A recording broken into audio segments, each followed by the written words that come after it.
Friends, I just came back from the budget reading. This is the main guiding document for the Government of Canada for 2026, Budget 2025. We had this incredible closed session with the key stakeholders organized by the Department of Finance, and I was lucky enough to be in that room to share my insights with you. When I talked to my team after, I was so excited and I was like, there's so many great news in immigration. Like, there's incredible things happening soon that will help people like you. I'm sure many of you watching. And then I said, but we need a few days or a week to produce it, right? We need to edit it and make it nice, like we always do with other content. But they said, Max, this cannot wait. This is the craziest news since the pandemic.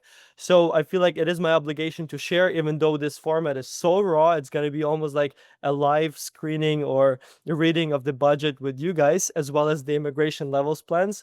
There's great news, amazing news, and some not so good news. We'll dive into both. And my team said, do what you do best, simplify government policy. If you like this content, and I'm sure you do because a lot of you watch these days, hit that subscribe. Let's stay connected. Guys, it was so cool. Like, they gave us these embargo envelopes for our phones so that nobody could, leak anything. It was like this 007 agent movie thing, like a James Bond kind of thing. Anyway, so let's do it. I'm gonna share the budget with you and we can analyze it step by step. So the first thing, the budget, again, the guiding principle document for the Government of Canada. This year, it included the immigration levels plans for 2026 and 2028. We are really interested to see 2026 because it's coming up, and this is where you can kind of start building your strategy. So let's start from the not so good news, the bad news, and then we'll transition to the good news. There's good news for US immigrants, good news for international students, good news for work permit holders, Ukrainian refugees, a lot of good stuff. But first, let's get out of the way the bad things. So the bad news is the temporary resident admissions will reduce to 385,000 workers and students. The study permit admissions have fallen drastically, something like I believe 64%. So this is the 380,000 per year, down from 395 in 2025. This is permanent resident admissions. But for temporary residents, it's also fallen drastically. And I believe this is because the promise of come study in Canada and then get PR is not so much there. Now you need to be very targeted and smart about where you work, what industry, what gap you can fill. So yeah, this is not great for new immigrants because this tells you, okay, you need to be selective about the programs of study. And again, we're preparing a video on this, so make sure to hit subscribe if you're not subscribed yet. Now, since we talked about the immigration levels plan, so let's look at the PR numbers.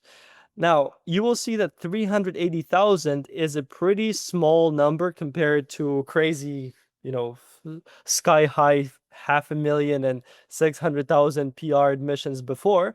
But this is projected. This is expected. This is nothing new. The government recognizes that immigration levels need to be sustainable because we don't have enough doctors or houses and so on. Speaking of housing, I want to touch it later, but so now here's something that made me very excited. Let's start with this incredible measure. Do you see? Budget 2025 proposes to undertake a one-time measure to accelerate the transition of 33,000 work permit holders to PR in 2026. Now, what does it mean in simple terms? Most likely, in the next few weeks, there will be a PR program for those of you here on postgrad work permits, other work permits, to transition to PR without a sky-high CRS score, without crazy requirements, similar to what we already saw during the pandemic. Again, this is historic because they only did it once with TR to PR. I believe it was for 80 or 90,000 international students. And now it's 33,000. Again, this is incredible because this will give you that lever, that hope to stay in Canada and contribute. More details are yet to be announced, so please go to the link in the description and subscribe to our newsletter, because we only share the most important immigration news there. It's free and it's so easy. Just go to the description and make sure you are updated. So again, this is coming up very, very soon. And the government is allocating funds to make sure this is possible. Now, another great thing is something for Ukrainian and other refugees. So, again, the budget proposes a one-time initiative to recognize eligible protected persons, so these are refugee claimants, H&C applicants in Canada, as permanent residents over the next 2 years. This is an incredible step because this means that all these Ukrainian refugees who applied for H&C or refugee programs and other refugees, not just Ukrainian, will be able to see hope. As you know, the processing times jumped crazy, like something like 10 years. And this is due to the lack of enough staff at IRCC to process these. However, this policy may reverse it and actually accelerate, as it says here. See, it proposes an initiative to recognize eligible protected persons, those in genuine need of Canada's protection. So my translation of this is, if you are a real refugee claimant or H&C applicant, the government understands the need to welcome you here. So a lot of Ukrainians, for example, applied for this, and now they see those crazy processing times. Don't get discouraged because, again, it says accelerating their full integration into Canadian society and path to citizenship. So this is the government saying, if you are an H&C applicant and you really can't go back home, or you will face some ruin financial or a threat to your safety, we want you to stay and we'll give you a way to stay. And they're even allocating money for this measure. So this is really, really good news. If you're Ukrainian, share this with your community, because I'll show you something. You need to see this.